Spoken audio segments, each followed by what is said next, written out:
Avec vous, Rassa Dodi, on parle de la journée internationale de la justice et sociale. D'abord, c'est quoi la justice sociale?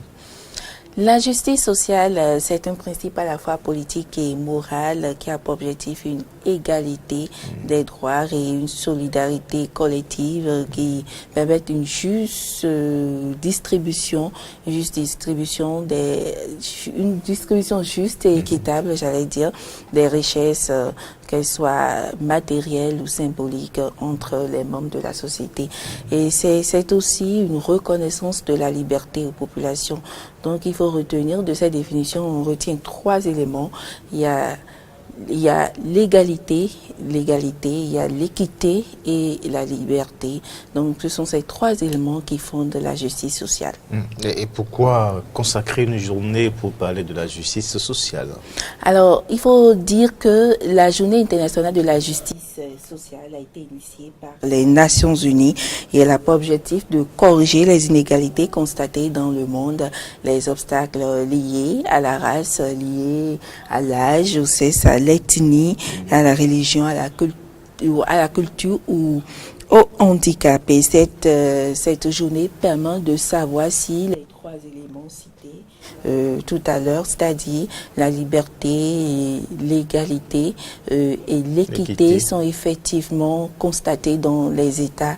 Et nous avons essayé d'analyser un peu le cas du Bénin. Ce ne sera pas moi, bien sûr. Je me suis rapprochée d'un juriste, il s'agit de Cyriaque Rossou. Suivez ce qu'il dit.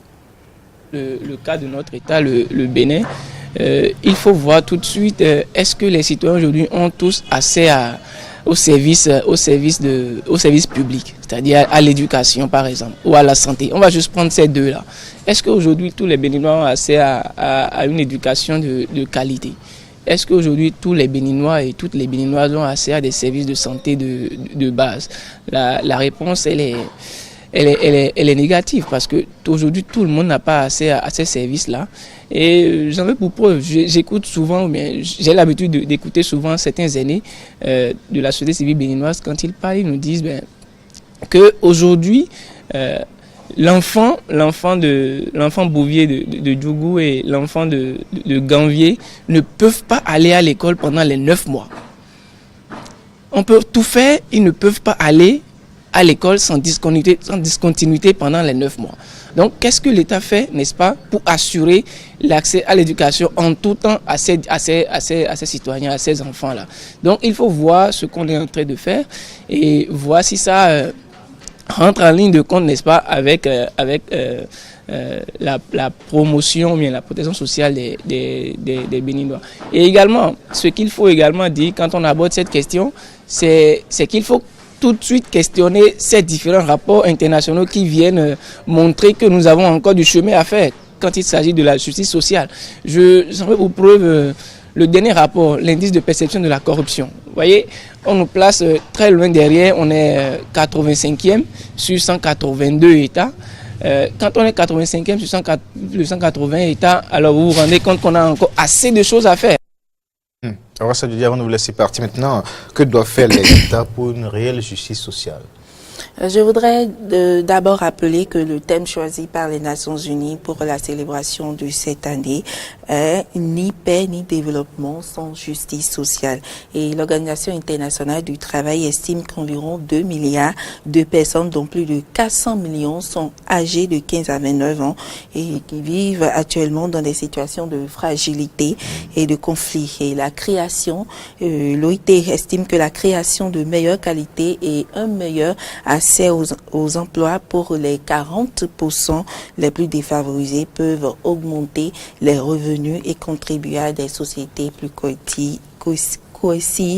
et équitables. Ils sont donc importants, ces éléments sont importants pour prévenir les conflits violents et relever les défis après les conflits. Donc les États doivent investir davantage dans le capital humain et prendre à cœur l'éducation et s'engager à réduire la pauvreté, à créer des emplois, le plein emploi et à œuvrer.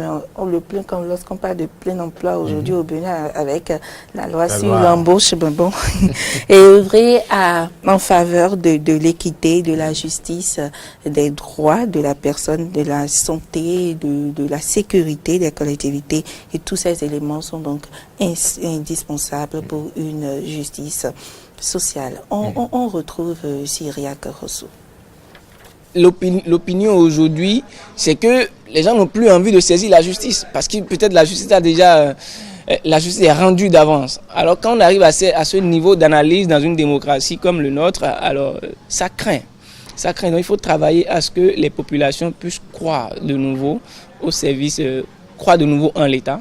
Il faut que l'État travaille à rapprocher les services publics des populations. Il faut que également la lutte contre la corruption soit une lutte réellement perceptible des populations, qu'on n'ait pas l'impression que ce sont seulement les gens d'un camp qui ne sont pas poursuivis au détriment d'un autre. Donc la justice sociale aujourd'hui, c'est un tout. Il faut travailler à avoir plus, à garantir les libertés à ces populations, comme je l'ai dit à l'entame. Travailler également à assurer l'égalité de tous les citoyens devant la loi, qu'il n'y ait pas de couleur, parce que nous appartenons à un bloc politique, donc nous devons avoir plus de faveur que les autres. Il faut également maintenant travailler à plus d'équité dans la République, c'est-à-dire remettre à chacun ce qui lui est dû. Mais voilà, qui est donc bien dit par rapport à la justice sociale. Je le rappelle, c'est aujourd'hui la journée mondiale de la justice sociale. Vous avez suivi maintenant les explications de Horacio Adjodji par rapport à la justice sociale, et justement le cas du Bénin avec le juriste que nous avons eu. Horacio Adjodji, rappelez-nous son nom. Cyriaque Rousseau, il est juriste et activiste des droits de l'homme. Merci à vous, Horacio Adjodji, pour tous ces efforts qui nous permettent de mieux connaître le domaine justice sur les plateaux de Matin d'Eden et dans les programmes de Eden en télévision. Merci à vous et bonne journée. Merci, pareil à vous.